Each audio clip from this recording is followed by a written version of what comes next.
নমস্কার। আজকের কবিতা খেলার মাঠ। কবি শ্যামলকান্তি দাস।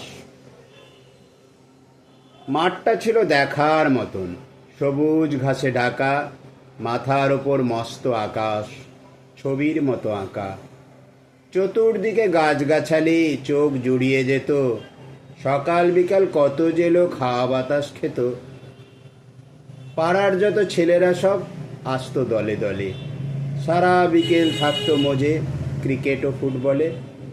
খেলতে খেলতে কত রকম ঝগড়া মারামারি, হাততালিতে কান পাতা দেয়, ওভার বাউন্ডারি ওভার বাউন্ডারি। ক্যাংলা পেনোর পায়ে কি জোর, শব্দ ওঠে গোল গোল। খেলার মাঠে বিকালবেলা তুমুল কোলাহল। সেই মাঠে আর হয় না খেলা, বাড়ির পাশে বাড়ি। সকাল বিকাল দাঁড়িয়ে থাকে প্রমোটারের গাড়ি। মাঠের ওপর রঙিন আকাশ, ধোঁয়ায় ধুলোয় ঢাকা। খেলার মাঠ দাপিয়ে বেড়ায় টাটা সুমোর চাকা। নমস্কার।